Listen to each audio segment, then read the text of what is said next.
بسم اللہ الرحمن الرحیم۔ السلام علیکم۔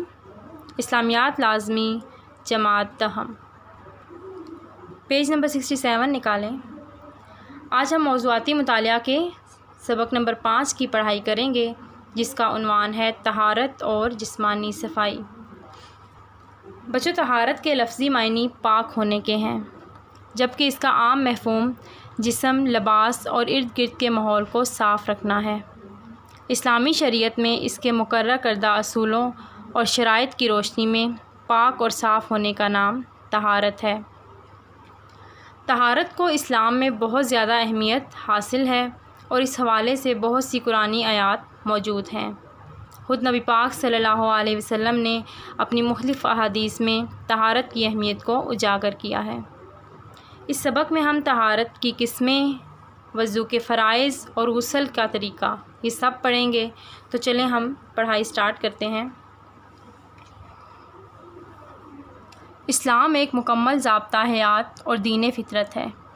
اللہ تعالیٰ نے اپنے اس دین میں تمام انسانوں، خاص طور پر مسلمانوں کو تمام چھوٹی اور بڑی باتوں سے قرآن و حدیث کے ذریعے آگاہ کر دیا، اور نبی کریم صلی اللہ علیہ وسلم کو آخری نبی بنا کر اپنے دین کو عملی طور پر سمجھا دیا، تاکہ ہر چیز واضح ہو جائے۔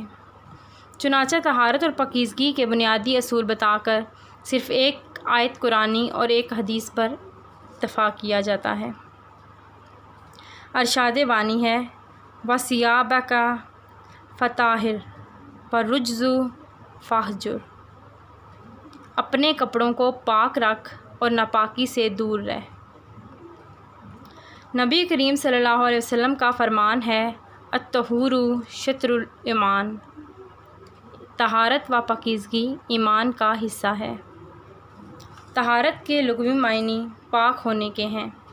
آج کے دور میں صفائی کا خیال تو رکھا جاتا ہے اور شریعت کے اصولوں کو اپنائے بغیر عام غسل کرنے کو طہارت کے مفہوم میں لے آتے ہیں، حالانکہ طہارت کا شرعی مفہوم بالکل مختلف ہے، اور شریعت کے بتائے ہوئے اصولوں اور اس کی شرائط کے مطابق صفائی نہ کی جائے تو طہارت نہیں ہوگی، اور طہارت کے نہ ہونے کی وجہ سے کوئی عبادت قبول نہ ہوگی۔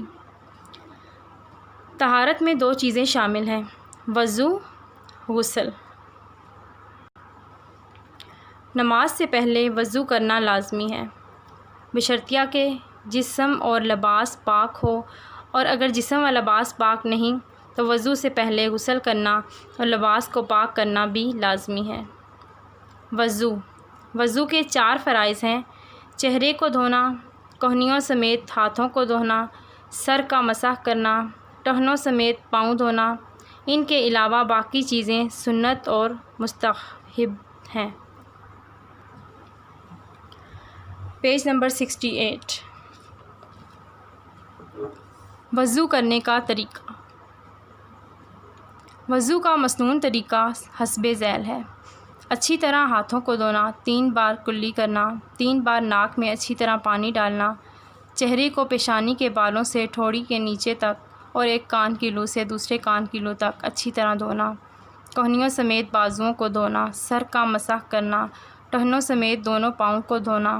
وضو کرتے ہوئے یہ خیال کرنا کہ پہلے جسم کا دایاں حصہ اور پھر بایاں حصہ دھویا جائے۔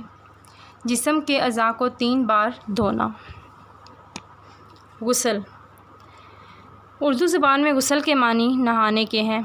اگر جسم پاک نہ ہو تو وضو سے پہلے غسل کرنا واجب ہے۔ علاوہ ازیں انسان کو صاف ستھرا رکھنے کے لیے نہانے کی ترغیب دی گئی ہے۔ چنانچہ نبی کریم صلی اللہ علیہ وسلم نے جمعے کے دن غسل کرنے کو ہر مسلمان کے لیے مسنون قرار دیا ہے۔ اس طرح عیدین، عید الفطر اور عید الاضحیٰ اور عمرہ و حج کے لیے احرام باندھنے سے پہلے نہانے کو بھی اپنی سنت میں شامل کیا ہے۔ ان تمام مواقع پر نہانا بہتر اور مسنون ہے، اور کچھ ایسی صورتیں جو کہ آپ اپنے استاذہ سے پوچھ سکتے ہیں یا تعلیم الاسلام جیسی کتابوں میں پڑھ سکتے ہیں، جن میں غسل واجب ہے، اور اگر ان حالتوں میں غسل نہ کیا گیا تو انسان ناپاک رہے گا اور اس کی عبادت قبول نہ ہوگی۔ غسل کا طریقہ۔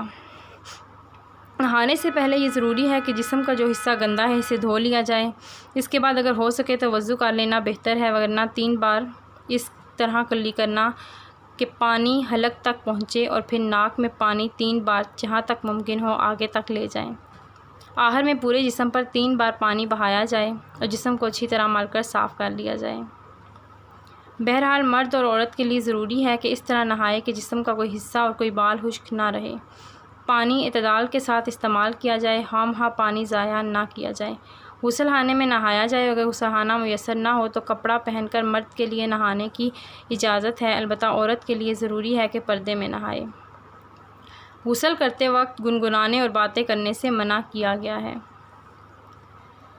شریعت نے جو طریقے مقرر کیے ہیں ان کا مقصد انسان کو نقصان یا تکلیف پہنچانا نہیں، بلکہ یہ تو اس کے فائدے کی باتیں ہیں۔